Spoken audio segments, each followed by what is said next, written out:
Klarifikasi saya kepada seluruh kaum muslimin muslimat yang berada di Indonesia, panggilan kepolisian ini sebagai saksi, bukan sebagai tersangka sebagaimana dibayangkan atau disebarkan atau sebarluaskan oleh banyak orang.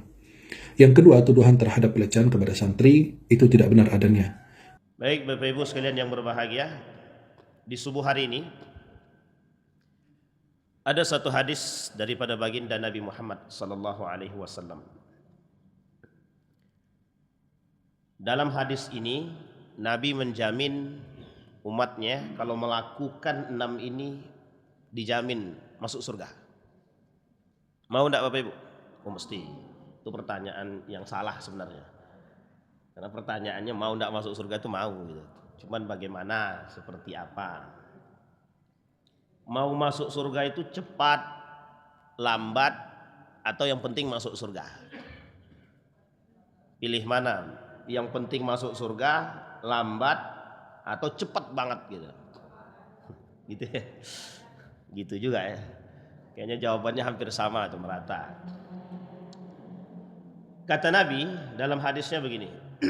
An Ubadah ibn Samit qala Rasulullah sallallahu alaihi wasallam. Nah, ini ditulis 6 perkara nih Ibu-ibu, Bapak Ibu. Qala Nabi sallallahu alaihi wasallam, itmanu li sittan min anfusikum atmanu lakumul jannah. Jaminkan diri kalian kepadaku dengan melakukan 6 perkara, maka aku menjamin kalian masuk surga, kata Nabi. Atmanu lakumul jannah. An Ubadah ibn Samit. Yang pertama, kata baginda Nabi Muhammad SAW, yang dijamin masuk surga tadi, yang Nabi menjamin diri dia untuk masuk ke dalam surga. Usduqu idza haddatstum. Jujurlah, berkata benarlah jika kalian berbicara. Berkata atau berbicara. Atau berbuat. Berbuatlah yang benar. Jadi kalimat usduqu di sini itu maknanya banyak. Bisa bermakna jujurlah. Atau yang kedua, benarlah. Kalau diartikan jujurlah, itu terletak pada perkataan. Kalau terletak pada makna benarlah, maka terletak pada perbuatan. Tapi kalau usduku ini diartikan pada kalimat adillah, itu masuk pada pribadi tadi dua-duanya. Kalau bisa berlaku adil. Ini bukan berlaku adil dalam istilah poligami ya, bukan.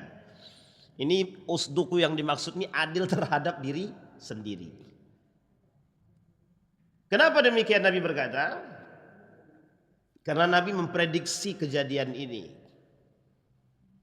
Kejadian-kejadian yang hari ini Bapak Ibu lihat itu, baik dari dulu sampai sekarang, itu kalau bahasa hadisnya itu sudah menjadi prediksinya baginda Nabi Muhammad SAW. Dan hari ini terbukti.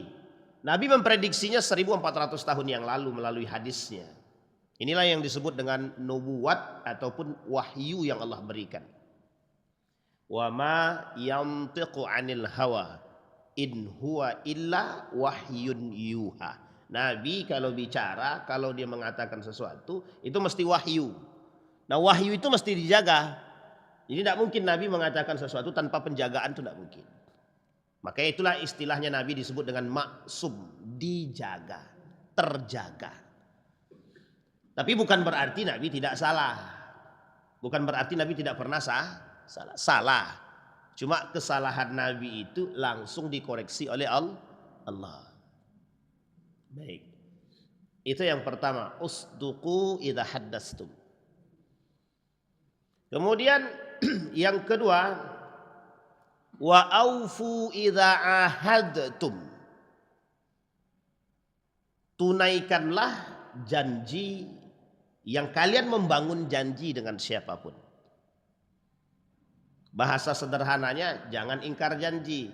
Kalau jangan ingkar janji, ada dua kemungkinan. Bertahan dengan janji untuk melakukan, atau bertahan dengan janji mungkin tidak dilakukan karena ada sebab-sebab yang lain.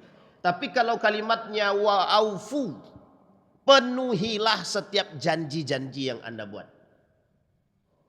Itu karakteristik orang mukmin, bukan muslim, mukmin. Jadi jangan tersinggung, ini muslim dan mukmin kita bedakan. Ini karakteristik orang mukmin, bukan muslim. Ada banyak muslim pengingkar tuh banyak. Muslim nifak tuh banyak. Kok Ustadz maunya mengklasifikasi begitu? Emang itu yang mengklasifikasi bukan saya. Tapi sudah ada dalam Al-Quran, dalam hadis itu sudah ada jelas. Jadi Bapak Ibu kan tinggal pilih mau musyrikah, mau munafikkah, mau muslimkah atau mukminkah, itu terserah. Atau mau yang terakhir kafir, itu terserah. Itu kan pilihan masing-masing. Tapi semuanya masuk pada dalam satu ranah namanya hidayah. Innaka lan tahdi man ahbabta walakinnallaha yahdi man yasha. Urusan hidayah urusan Allah, tapi kita tak bisa diam, harus kejar, cari. Makanya ada progres. Dari muslim naik mukmin, dari mukmin naik muhsin, itu tingkatannya. Jangan mau pada muslim saja. Kalau kita cuma muslim aja tidak ada proses, tidak ada progresnya. Tidak ada tingkatannya. Itu yang kedua. Yang ketiga, nih wa'addu idza tumintum. Jadilah orang yang menjalankan amanah jika diberi amanah. Jadilah orang yang terpercaya, yang mampu melakukan amanah jika diberi amanah. Apapun amanah yang diberikan, kalau mampu lakukan.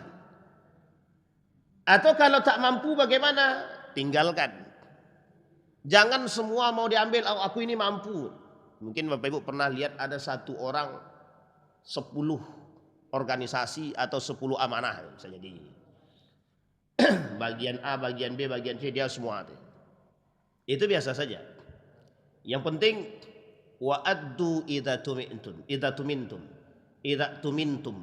Laksanakan, penuhi amanah yang diberikan kepada kita. Kenapa harus begitu? Itu karakter. Makanya kadang ada orang yang tidak bisa, dalam istilah psikologi itu ada orang yang hanya mampu fokus pada satu pekerjaan. Tapi memang ada orang yang memiliki karakter yang mampu melakukan beberapa pekerjaan.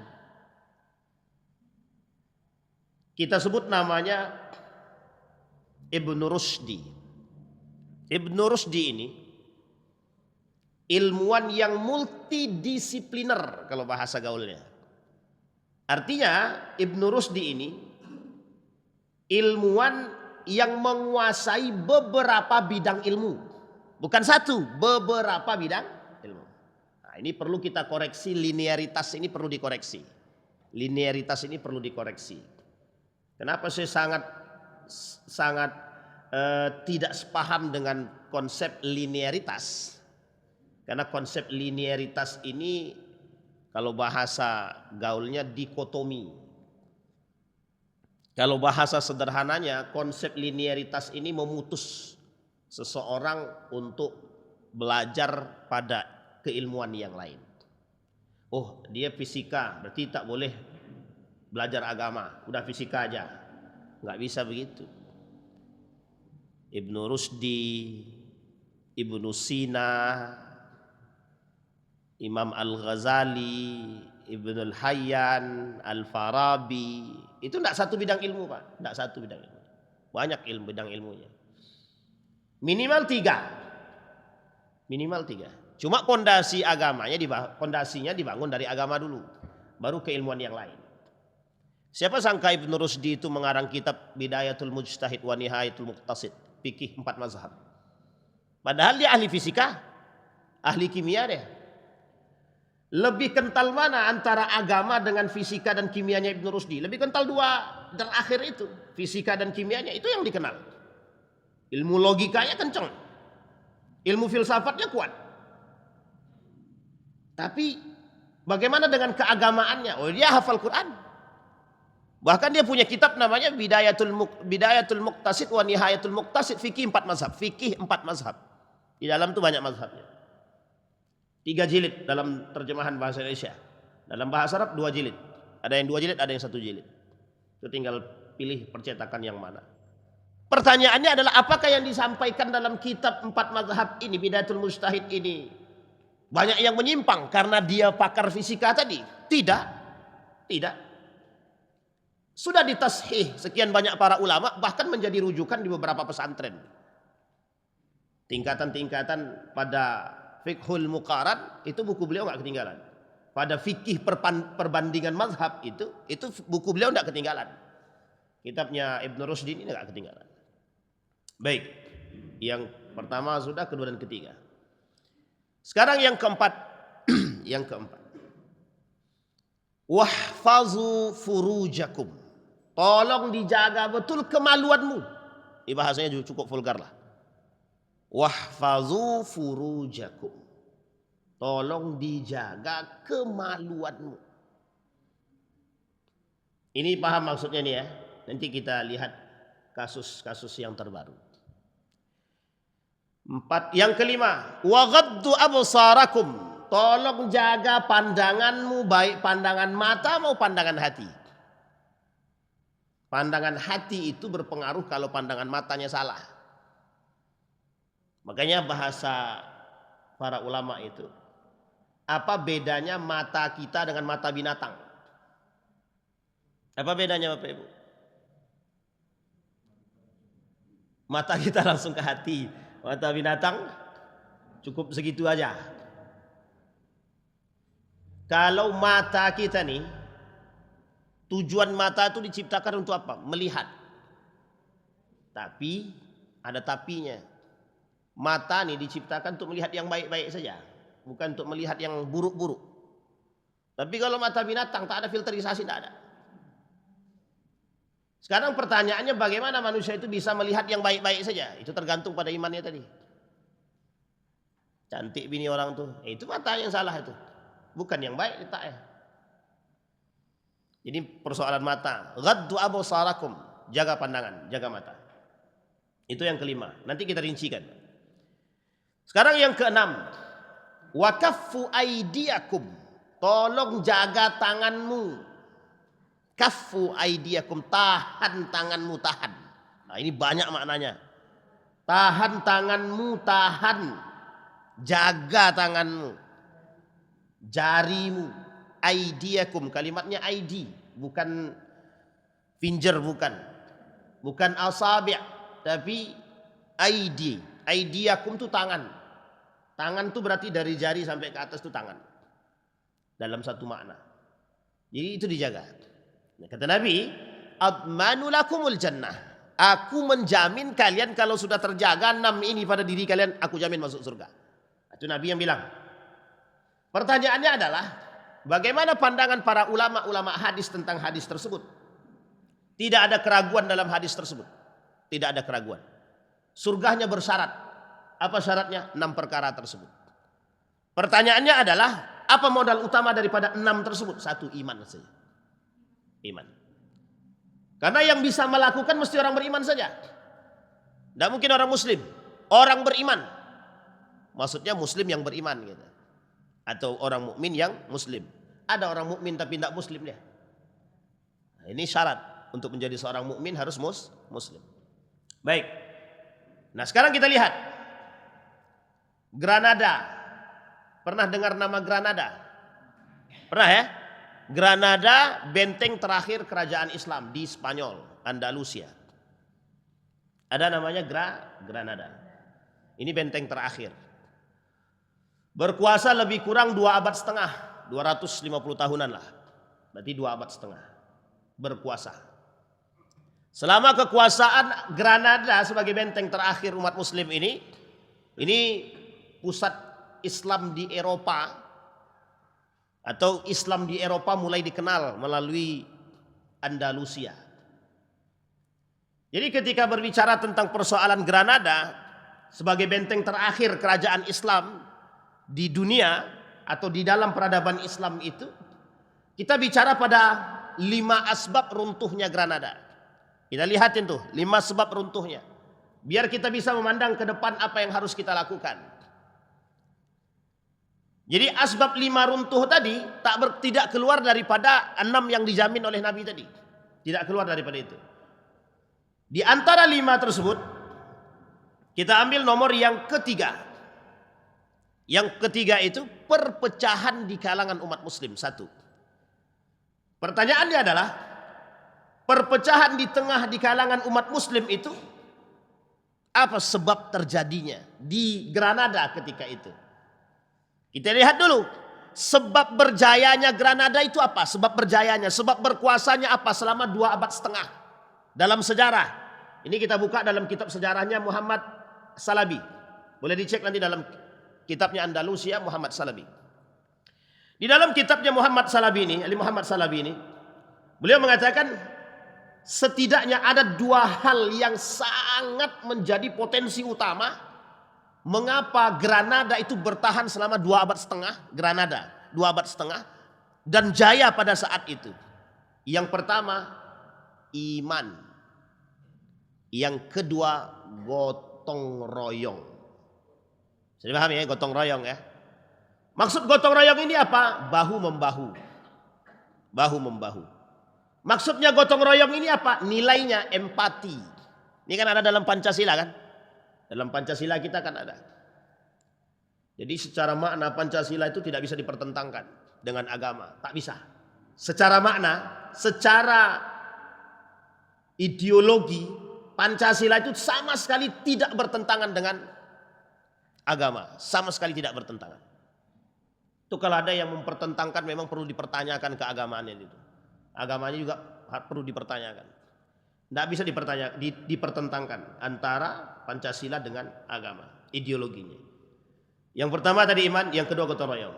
Pertanyaannya adalah, apa maksud gotong royong tadi? Bahu membahu, empati, saling mengerti, saling mengetahui, bekerja sama, setiap kebaikan apapun, tidak pernah tidak peduli terhadap sesama muslim. Itu poin utamanya. Tidak ada persoalan apakah dia bangsa Arab atau non-Arab, Ajami atau Arabi. Tidak ada.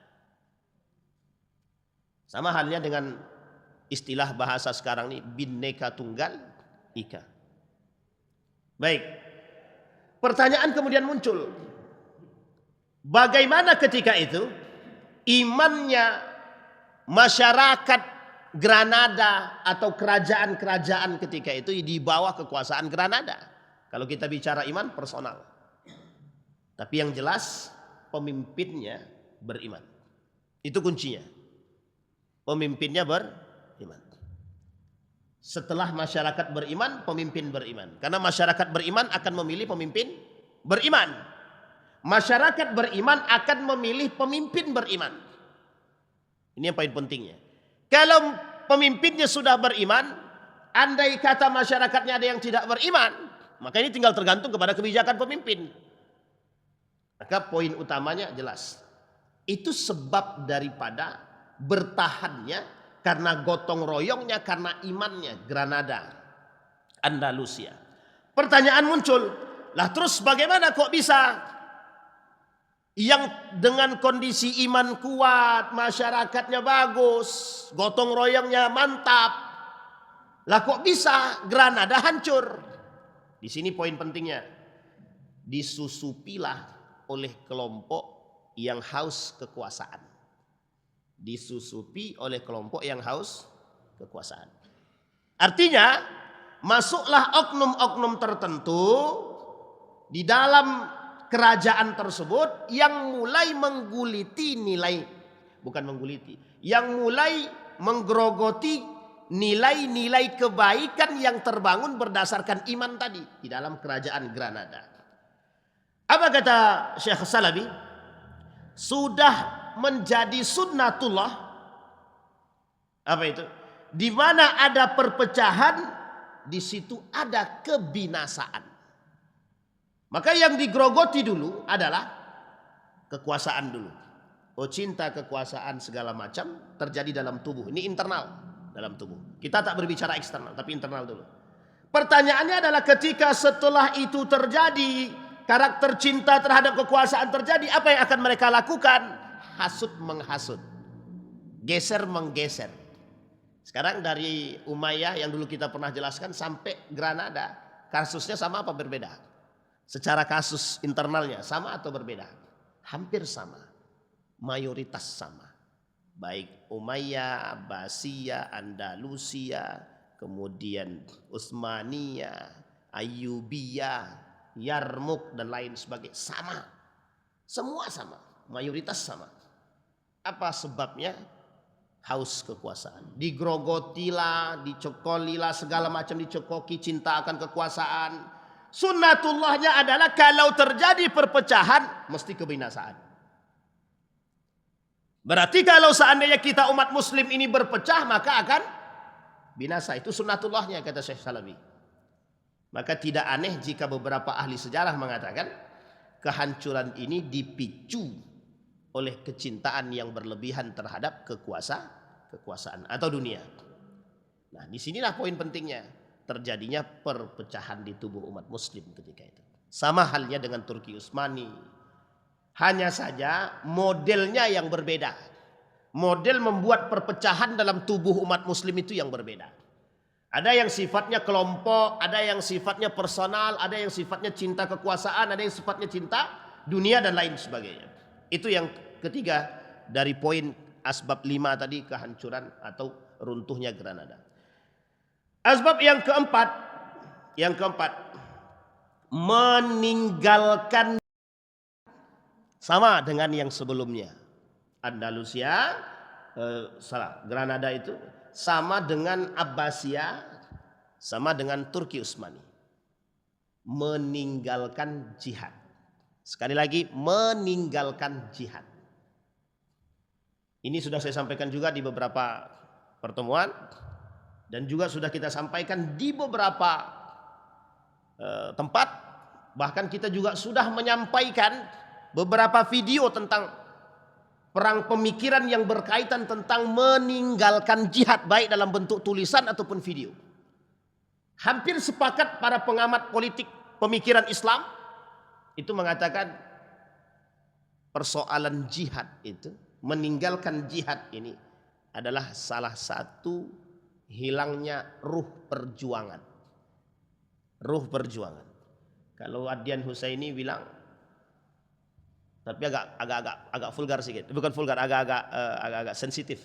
Kata beliau, generasi yang muncul generasi monyet, kata dia. Karena tidak mau berjuang. Karakter monyet itu begitu, tak mau dia berjuang. Kalau sudah ada, dia mau paling banyak. Kalau tidak ada, dia menunggu orang yang mengadakan. Nah, itu biasa itu. Jihad. Nanti kita cek kalimat jihad tersebut, kita sampaikan. Kemudian yang terakhir, hilangnya esensi ajaran agama Islam. Ini poin penting untuk kita sampaikan. Hilangnya esensi ajaran agama Islam. Bisa dipahami kalimat ini Bapak Ibu ya? Hilangnya esensi makna daripada ajaran agama Islam. Sekarang kita lihat. Kita lihat satu-satu. Di pertemuan kemarin kata Prof kita bahwa persoalan hari ini yang tampak adalah pendidikan. Pendidikan yang sudah disusupi oleh berbagai macam model. Lebih tepatnya dari sisi kurikulum. Kita sudah pernah katakan bahwa kurikulum di Indonesia ini, terkhusus di Indonesia ini, sudah mengalami perubahan setiap tergantinya pemimpin. Setiap berganti pemimpin mesti berganti kurikulum. Dengan berbagai macam ranah kurikulum dan berbagai macam model. Kurikulum 13, kurikulum apalagi, kurikulum merdeka, kurikulum revolusi mental dan lain sebagainya lah. Semua kurikulum ada. Dibuat. Tujuannya satu. Agar masyarakat bermoral. Agar generasi bermoral. Sekarang kita lihat. Kejadian. Ini kasus. Kalau kasus sekolah, hari-hari di dalam Facebook, di TikTok, di media sosial, pembulian di mana-mana. Gurunya diam aja. Ini kasusnya kita tidak salahkan guru ya, tidak ada konteks menyalahkan di mana-mana, tapi kita melihat soroti sistem pendidikannya. Jadi ini poinnya. Ada yang unik sekarang, esensi ajaran agama Islam yang hilang ini. Kita lihat. Bapak Ibu lihat kasus daycare sekarang yang lagi rame. Itu satu, kasus daycare yang lagi rame. Bapak Ibu lihat kasus seksual, kejahatan seksual yang terjadi di FHUI, Universitas. Ya, saya kan sudah begitu tak perlu diperpanjang, kan sudah paham ya. Kasus Fakultas Hukum lama itu. Dan dihakimi di depan umum. Ini kasus seksualitas. Terutama yang saya ambil yang 3 terbesar saja. Yang ketiga itu persoalan LGBT. Persoalan LGBT. Bahkan sampai menyangkut seorang dai ternama. Kasus. Ini kasus. Sekarang Bapak Ibu lihat. Di waktu yang bersamaan. 3 kasus ini mencuat begitu rame di media sosial. Tentang daycare yang anaknya diikat lah. Kemudian ini kalau Bapak Ibu tonton videonya mungkin sakit hati semua itu. Kemudian tentang persoalan pemerkosaan, pelecehan seksual di dalam universitas. Ingat ya, di lingkup universitas. Pelecehan seksual beberapa waktu yang lalu di lingkup sekolah pendidikan yang sederajat, aliyah, SMK, SMA. Ini ngeri nih Pak, ini ngeri betul. Kita lihat ini kehancuran moral ini bukan lagi main-main. Kemudian kasus LGBT yang dilakukan oleh seorang dai ternama. Persoalannya bukan persoalan pada dai-nya Pak. Persoalannya yaitu juga persoalan. Artinya begini, kita melihat betapa loss of adab tadi, hilangnya adab ini menjadi kehilangan pondasi yang sangat krusial sekali. Sekarang saya tanya Bapak Ibu, apa pernah terjadi kasus-kasus ini dulu-dulunya? Pernah kan? Pernah kok. Pertanyaannya apakah beliau cuma sekarang ini aja dai yang ya tidak hanya itu Pak, banyak Pak. Persoalannya apakah kasus daycare ini cuma sekali ini saja terjadi? Tidak Pak, berkali-kali. Apakah kasus pelecehan seksual ini terjadi sekali ini saja? Tidak Pak, berkali-kali. Yang saya ingin angkat adalah moralitas. Kalau dalam bahasa guru saya, adab. Semuanya itu sudah masuk. Kalau dalam bahasa yang tadi, esensi ajaran agama Islam ini apa? Apa sih sebenarnya makna ajaran agama itu? Bagi siapa? Bagi kita Pak. Bagi kita.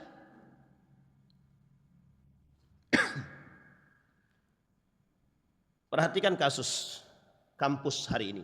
Ini kita bicara jujur aja di kampus. Bagi seorang dosen hari ini, dia harus punya tulisan yang sedemikian rupa yang harus masuk dalam tulisan internasional. Pengakuan dunia. Istilah gaul sekarang itu ada namanya jurnal yang terindikasi Web of Science atau Scopus. Itu syarat Pak. Oh lulusan mana? Universitas Gajah Mada. Oh berarti sudah banyak dong tulisan internasionalnya. S1, S2, S3. Sekarang mensyaratkan begitu. Mau lulus? Ya tulis. Masuk. Masuk kemana? Web of Science misalkan. Atau masuk kemana lagi? Masuk ke Scopus misalkan. Pokoknya kalau tulisanmu sudah lulus Scopus, tidak perlu tesis, tidak perlu disertasi, selesai. Ini poin bagus juga gitu. Pertanyaannya muncul sekali. Berapa biayanya Pak?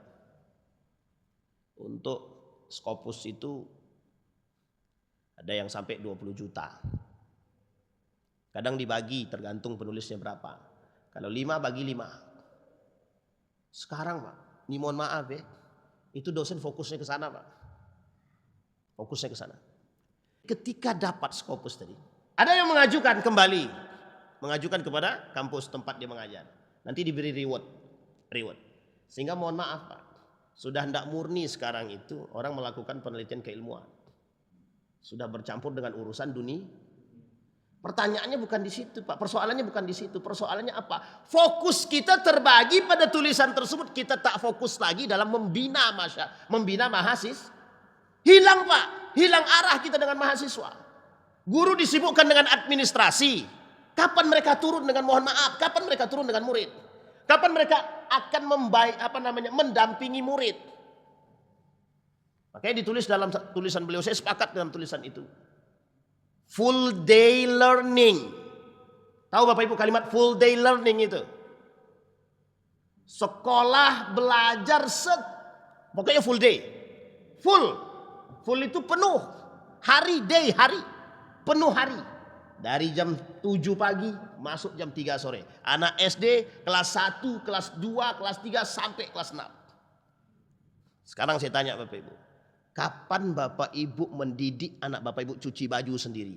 Kapan Bapak Ibu mendidik anak Bapak Ibu cuci piring sendiri? Gak ada, Pak. Boro-boro, Pak. Ini poin penting. Jadi kita bicara pada aspek moral. Pondasi. Kita bicara pada persoalan pondasi. Saya berbicara begini, saya ingin Bapak Ibu memandang serius.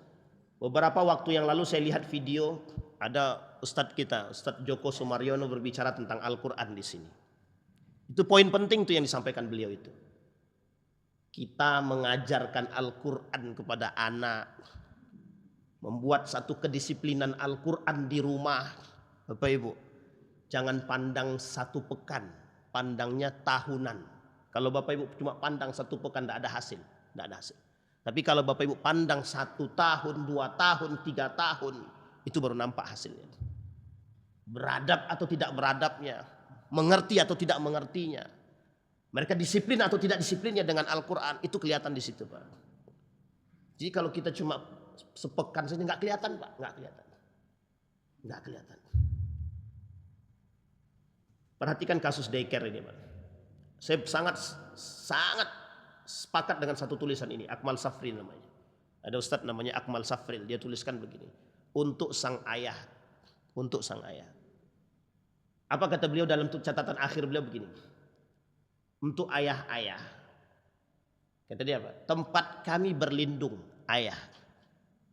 Tempat kami berlindung. Bayangkan. Jagalah keluargamu. Ku anfusakum wa ahlikum nara, itu dipahami betul. Menjaga keluarga. Bapak Ibu, daycare ini bukan prioritas orang tua. Anda akan menyesali ketika sudah terjadi.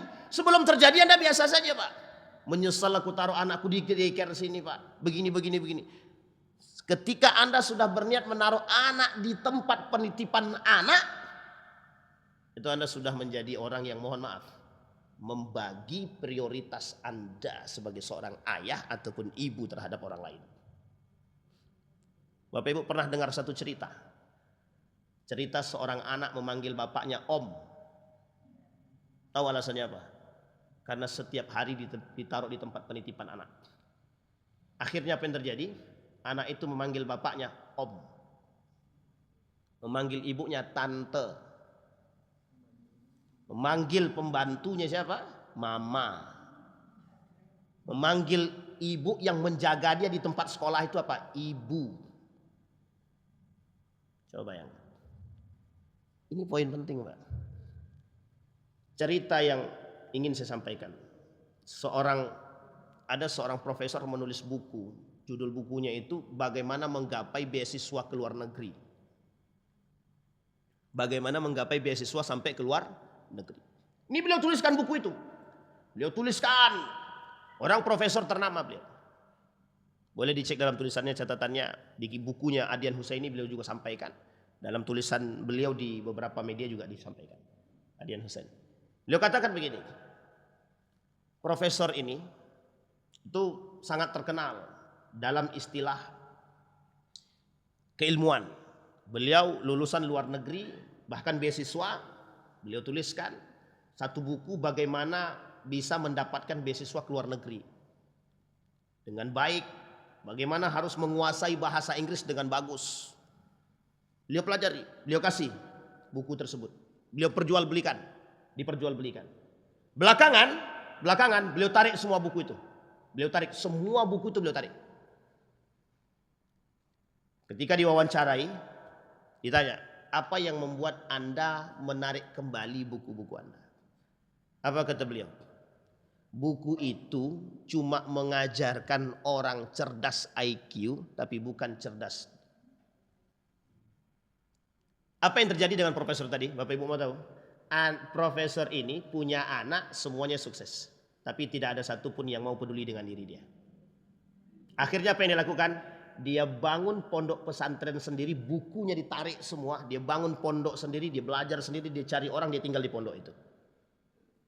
Apa kata dia? Lebih nyaman ketimbang semua prestasi yang saya terima. Maksudnya apa?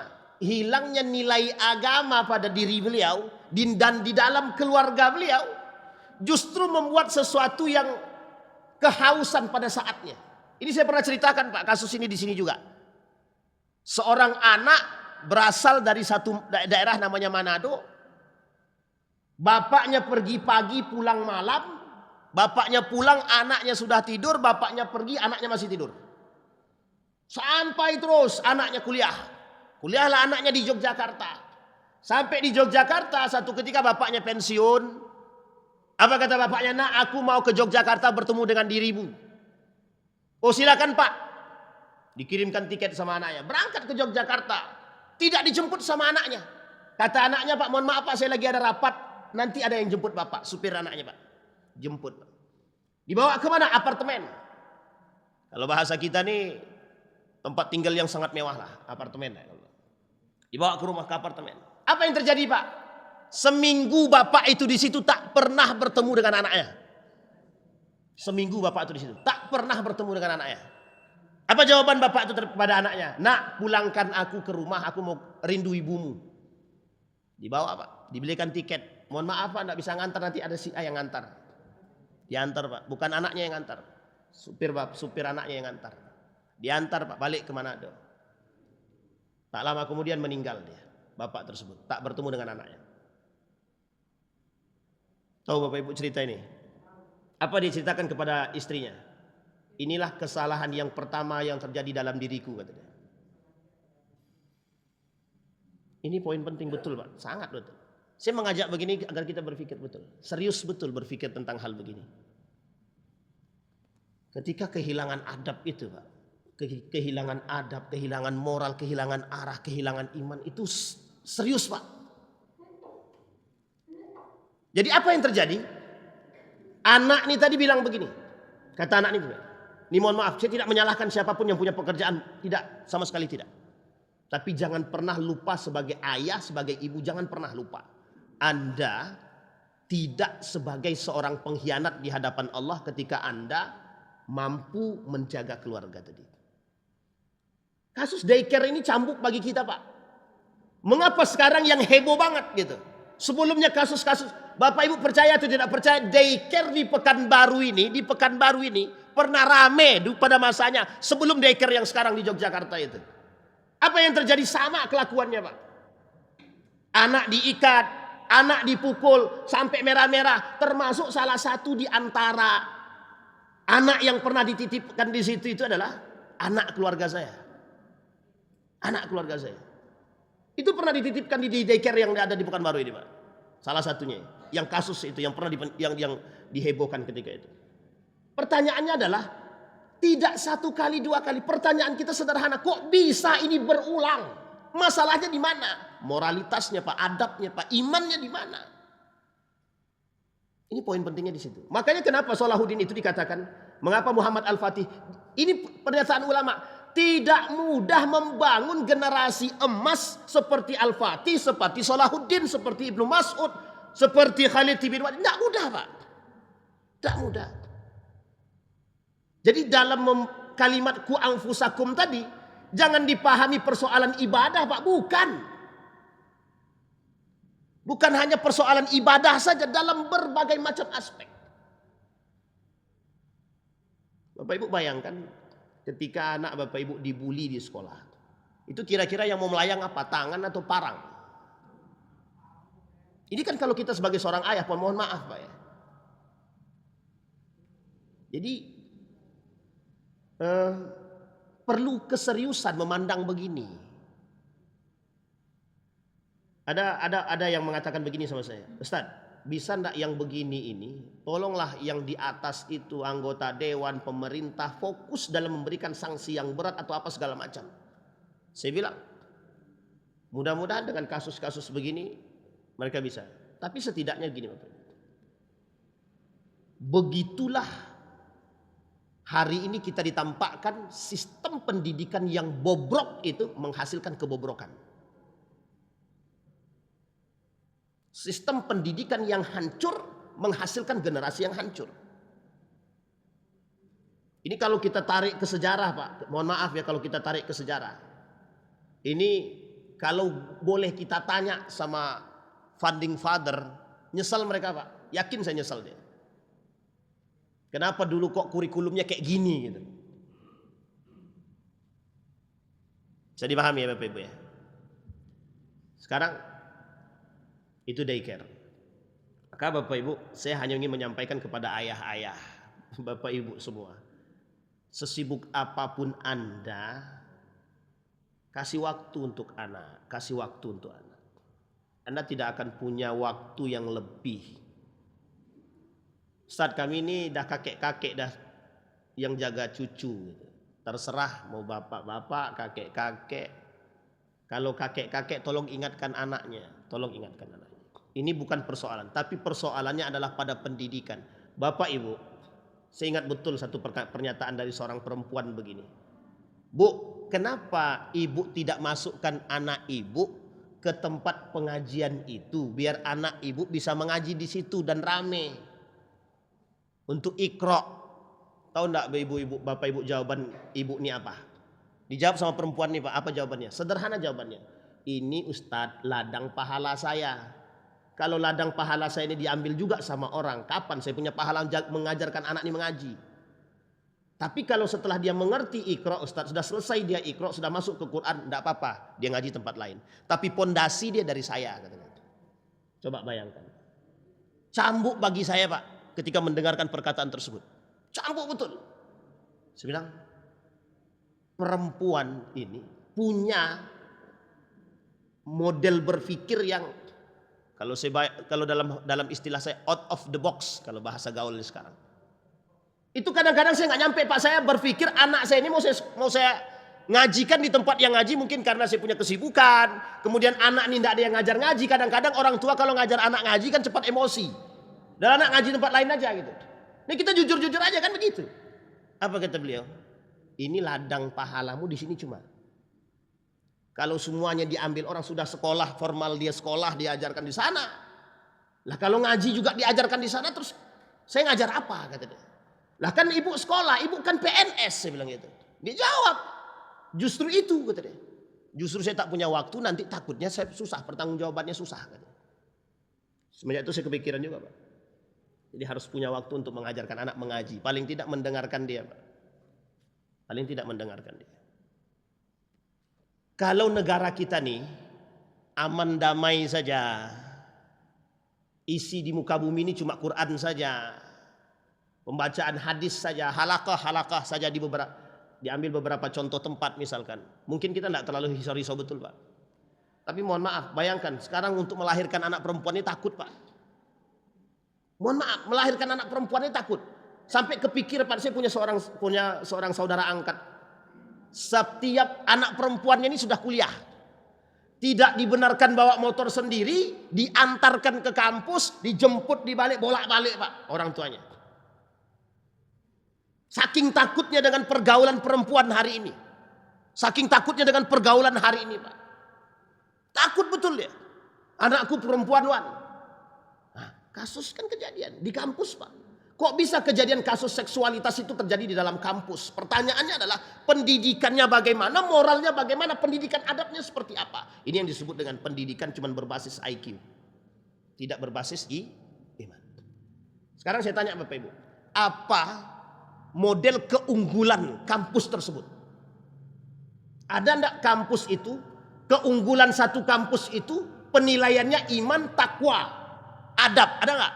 Enggak ada sama sekali. Cari kampus mana di muka bumi ini, terkhusus di Indonesia nih, yang tolak ukur unggul islaminya atau tolak ukur unggulnya kampus tersebut adalah iman, takwa, beradab. Enggak ada. Hampir tidak ada. Itu kampus, Pak. Kampus. Wah, ini Ustadz ini kacau nih. Kita cuma kasih luruskan yang bengkok-bengkok dulu. Nanti terserah ke depan itu. Kalau sudah tolak ukurnya ketakwaan, keimanan, Pak. Mohon maaf, yang namanya persoalan-persoalan yang sifatnya seksualitas, kampus, laki-laki menyerupai perempuan, merokok, berkerantem, berkelahi, bisa-bisa saja diatasi. Tapi kan pondasi utama, modal utamanya kan jelas gitu. Bisa dipahami Bapak Ibu ya? Jadi itu yang harus kita pahami. Makanya kalau kita berbicara tentang persoalan tersebut, kasus ini begitu. Maka yang seksualitas ini menunjukkan kepada kita betapa mudahnya ditemukan perkara-perkara persoalan yang sifatnya asusila. Maka Bapak Ibu menjaga anak terutama dalam kasus seksualitas ini, tolong betul-betul. Anak kalau keluar rumah tolonglah pakaiannya diperhatikan betul. Tidak usah kita yang mengajarkan mereka berpakaian sempit lagi. Tolong Bapak Ibu, tolong. Sayangkan anak, sayangkan. Sayangi anak tuh, sayangi. Tempat anak perempuan itu mengadu cuman ayahnya. Makanya kata guru saya, wahai ayah kuatlah, kuatlah. Itu maknanya jauh betul. Apa maksudnya kuatlah di situ? Anda punya anak, maka Andalah yang akan melindungi dia, bukan orang lain. Mengapa seorang anak perempuan, mohon maaf betul, dia lebih senang duduk dengan pacarnya? Karena dia merasa nyaman dengan pacarnya, Pak. Ada kawan curhat, ada yang diberikan, ada tumpangan dan lain sebagainya. Sekarang pertanyaannya adalah, itu porsinya siapa? Bagian siapa? Ayahnya. Itu ibu tuh serius betul itu. Baik, Bapak Ibu. Bisa dipahami Bapak Ibu ya? Baik.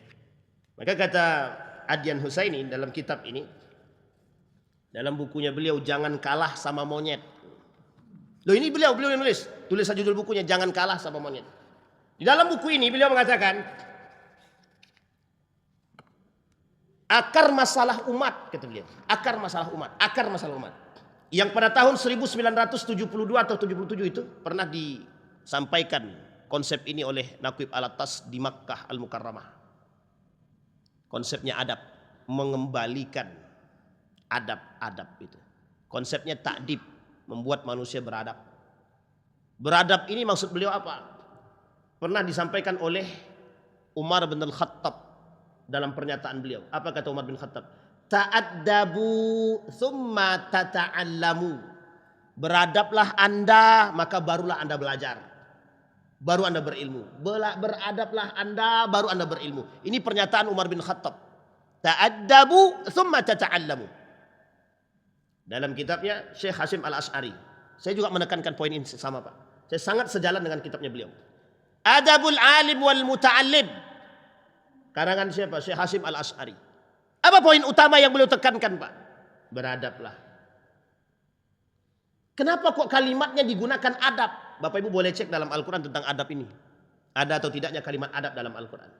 Boleh dicek. Tapi mengapa dirumuskan konsep adab dan ta'dib ini?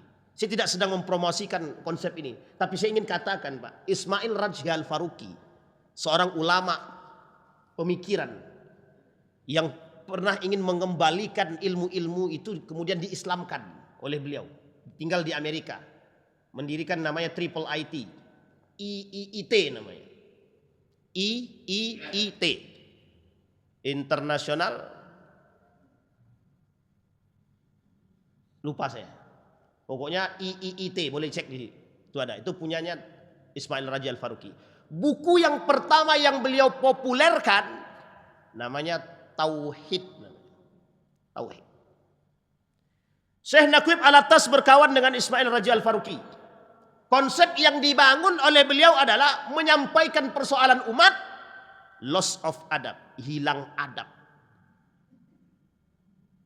Hilang adab itu dimanapun Pak, organisasi apapun, lembaga apapun. Jangankan dalam lembaga, dalam masjid pun kalau pengurus masjidnya loss of adab, hilang adabnya, hancur. Jangankan dalam masjid, dalam rumah kita tidak punya adab, generasi kita hancur.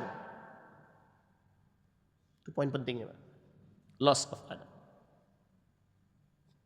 Kembali kepada poin tadi. Kehancuran Granada tadi dari situ. Poin terbesar yang membuat Granada itu hancur, kata Syekh As-Salabi tadi, adalah pada poin yang kelima, sebelum yang keempat tadi. Apa yang kelima tadi? Hilangnya esensi ajaran agama yang mengajarkan kita kepada manusia beradab. Yang mengajarkan kita. Maka Bapak Ibu sekalian yang berbahagia, kasus pilu pernah terjadi, di mana seorang pemimpin dan pejabat tinggi membimbing umat malah jatuh dalam lubang kemaksiatan. Ini poinnya adalah esensi ajaran agama. Jadi Bapak Ibu, terbayang apa tidak sama Bapak Ibu kalau pemimpin kita ini Umar bin Khattab misalnya. Ustadz ini melamun aja tuh Ustadz, menghayal. Tidak Pak, tidak. Kita tak sedang menghayal. Kita sedang berpikir bagaimana membangun generasi itu. Betul kata Prof kemarin itu. Kita kan tak berada di dalam. Kurikulumnya sudah hancur. Bagaimana cara kita memperbaikinya? Kurikulum rumah tangga namanya Pak. Yang harus Bapak Ibu bangun dulu. Kurikulum rumah tangga. Jadi kalau dalam rumah tangga kurikulum Bapak Ibu sudah bagus, sudah baik, tinggal pembinaan, penjagaan. Maka kembali kepada perkataan Ustadz Joko Sumaryono beberapa waktu yang lalu. Saya itu melihat Pak, saya juga melihat di YouTube-nya, di Facebook-nya Nurul Yakin. Beliau berbicara tentang persoalan Al-Quran ini. Tergantung orang tuanya punya kedisiplinan terhadap Al-Quran bagi anaknya atau tidak. Dan adab tersebut. Saya cuma ingin mengingatkan kepada Bapak Ibu. Orang tua zaman dulu. Kenapa kok Ustadz selalu memuji orang tua zaman dulu? Karena orang tua zaman dulu Pak, otaknya belum dipengaruhi oleh media sosial. Jadi cara mendidiknya masih jelas Pak. Meskipun tidak punya ilmu yang tinggi kata mereka. Kami dulu tak sekolah, kami itu tak sampai SMA. Kami cuma SD SMP. Tapi mereka bisa mendidik anaknya Pak. Setidaknya meskipun ada yang kacau juga ada Pak. Tapi setidaknya petuah-petuah itu yang kita dapat lebih banyak dari situ. Dan ini Profesor Dr. Hamid Fahmi Zarkasi itu mengatakan serupa. Begitulah model orang tua yang sadar bahwa tidak ada urusan Pak dengan dunia ini. Dunia ini cuma bisa membuat kita ini rusak saja. Ustaz terlalu berlebihan. Tidak, sama sekali tidak. Bisa dipahami Bapak Ibu. Sekarang kita lihat poin terakhir. Modelnya yang harus kita kembangkan dalam rumah kita. Yang pertama, Islamic worldview. Nah, ini agak gaul sedikit. Cara pandang Islami. Kan inilah yang terjadi.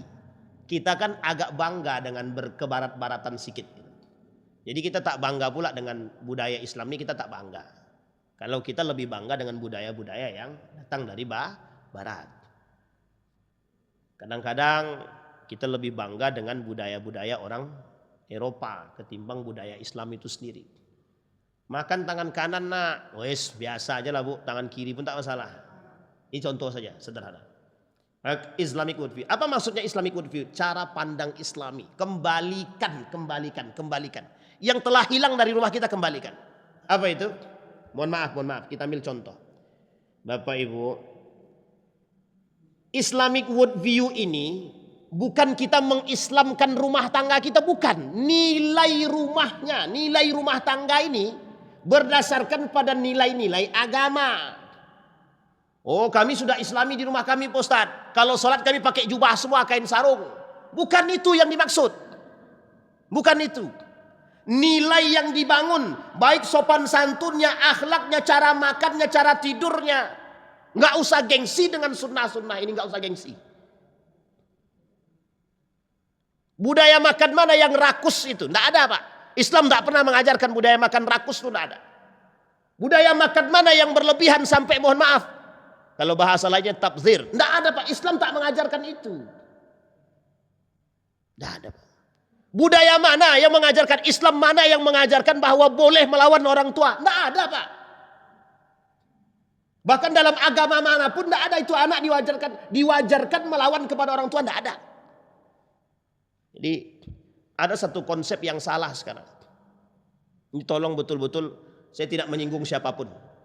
Mudah-mudahan menjadi perhatian bagi kita semua. Seorang ayah tidak mau atau takut menegur anaknya karena hidupnya dibiayai anaknya. Ini tolong betul-betul diingat-ingat. Sekaya apapun anak itu, kalau kita meskipun dibiayai anak, salah ya salah. Ingatkan, Pak. Makanya saya bilang, konsep ini salah. Kenapa saya bilang salah? Selesai anak itu menikah, Ustadz, lepas tanggung jawab kami. Tidak. Tanggung jawab Anda sebagai orang tua sampai kiamat. Sampai kiamat. Bukan dalam persoalan ekonomi. Dalam semua aspek. Sampai kiamat. Jadi jangan Bapak kira urusan kami selesai setelah mereka menikah, Ustaz. Lepas tanggung jawab kami. Siapa bilang? Tidak lepas. Saya tak sepadan dengan konsep itu. Yang tak terima tak masalah. Tapi saya tak setuju. Kenapa saya bilang begitu? Semua yang Allah berikan itu, yang Allah ciptakan kepada kita itu berbentuk amanah. Kepercayaan dari Allah. Sifat amanah dari Allah itu bukan sampai mereka menikah, tidak, sampai wafat. Terserah siapa yang wafat duluan. Kenapa demikian? Karena kelak di dalam surga itu, Bapak Ibu, kita dikumpulkan bersama siapa? Wa alhiqnahum bis salihin. Kata Allah, kami kumpulkan kalian dengan orang-orang soleh, keluarga-keluarga kalian yang soleh. Jadi anakmu soleh, mohon maaf setelah menikah anakmu tidak jadi soleh. Pertanyaan bukan persoalan di situ, Pak. Persoalannya adalah Anda mau mengumpulkan anak-anak di surga atau tidak bersama Anda, itu saja. Jadi pahami, Pak. Tapi kan itu urusan suaminya, Ustaz. Disitulah poinnya. Kesolehan itu tidak ada kaitannya dengan siapapun, Pak. Kesolehan itu tugas semuanya membuat orang soleh. Baik suaminya, baik ayahnya, baik ibunya. Sama. Itu kalau anak perempuan. Kalau anak laki-laki? Apa juga putus juga? Kan tidak. Jadi sangat tidak tepat sekali kalau kita katakan anak perempuan sudah menikah itu lepas tanggungan kami secara kesolehannya, Pak. Kesolehannya. Tidak. Berarti kalau anak laki-laki, kalau dia menikah lepas juga. Bisa dipahami, Bapak Ibu ya. Justru anak laki-laki dalam konsepnya, anak laki-laki itu adalah bertanggung jawab kepada istrinya, anaknya, ibu bapaknya. Pertanyaan cuma sampai di situ. Kecil kali ruang lingkupnya. Bayangkan tugas kesolehan itu bukan hanya di pundaknya seorang ayah ataupun suami. Di pundaknya seluruh umat mukmin. Persoalan kesolehan tadi. Pertanyaannya, apakah kami boleh menjadikan seseorang itu soleh, Ustaz? Ya boleh banget, Pak. Boleh banget. Bapak Ibu lihat ada anak-anak ada anak dalam masjid main-main. Itu tanggung jawab siapa yang untuk negur? Orang tuanya kah atau kita semua? Terlalu sempit kalau kita katakan orang tuanya saja. Itu yang terjadi sekarang. Orang malas menegur anak orang. Itu bukan anak aku, Ustaz. Coba bayangkan itu. Jadi gara-gara tidak empati tadi itu ya. Ini secara umum ya. Baik. Itu yang pertama. Jadi kembalikan konsep Islamic worldview. Cara pandang Islami. Kemarin juga kita katakan, tolong orang tua, ini yang kedua ya, untuk orang tua, bangunlah ketauhidan di rumah, bangun keimanan di rumah. Ayah kasih contoh kepada anak sholat. Ibu ngaji sholat. Nonton TV-nya belakangan, HP-nya belakangan. Baca Quran dulu, sholat dulu. Setelah sholat baca Quran sama-sama. Kan enak. Ustadz, so Islami betul kami? Tidak, sama sekali tidak. Jangan menyesal belakang saja. Karena kasus Granada ini sama Pak. Kasus dengan Turki Utsmani sama. Kelalaian pihak kerajaan itu disampaikan. Apa kata Sultan Abdul Hamid? Memberikan izin kepada mereka untuk sekolah ke Eropa. Itu bayangkan. Dalam catatan sejarah. Memberikan izin kepada mereka untuk sekolah ke Eropa yang balik justru jadi sekuler. Ketika mereka balik menjadi sekuler itu membawa nilai-nilai memisahkan antara agama dengan kehidupan. Termasuk dalam rumah tangga mereka sendiri. Inilah yang bahasa kita sekarang disebut dengan fitnah masuk dalam rumah tangga. Namanya fitnah masuk dalam rumah tangga. Jadi Bapak Ibu, nah kembali kepada hadis Nabi sebagai penutup. Hadis Nabi yang tadi 6. Di antara 6 poin tersebut kita soroti pada 3 terakhir. Wahfazu furujakum. Orang yang bisa menjaga kemaluannya orang beriman. Orang yang bisa menjaga ghaddu absar, yang bisa menjaga pandangannya orang beriman. Orang yang bisa menahan tangannya, yang bisa menahan amarahnya, yang bisa menahan dirinya, orang beriman. Kaffu aidiyakum. Jadi jaminan surga tadi untuk kita itu bukan sebatas bahasa sederhana ini saja, tapi bagaimana perbuatan kita terhadap itu tersebut. Kalau kita bisa mengamalkan dengan baik, baru kita bisa mendapatkan jaminan surga. Tapi kalau kita tak bisa mengamalkannya, bahkan mohon maaf, rumah kita hanya sebatas rumah kita hanya sebagai sarana kemaksiatan justru, maka mohon maaf, jaminan itu tak berlaku untuk kita. Maka Bapak Ibu sekalian yang berbahagia, keadaan kita bukan semakin baik, kitalah yang memperbaikinya. Maka saya tak bosan-bosan mengatakan perkataan A.A. Gim itu masih sangat relevan. Dimulai dari diri sendiri, dimulai dari yang paling kecil. Ku anfusakum wa ahlikum nara. Mudah-mudahan ada manfaat bagi kita semua. A'udzubillahi minasyaitonir rajim. Bismillahirrahmanirrahim. Hamdas syakirin, hamdan naimin. Hamdan yuwafi ni'amahu wa yukafi'u mazidah. Ya Rabbana lakal hamdu kama yanbaghi li jalali wajhikal karim wa 'azimi sultanik. Allahumma faqihna fid din wa 'allimna ta'wil.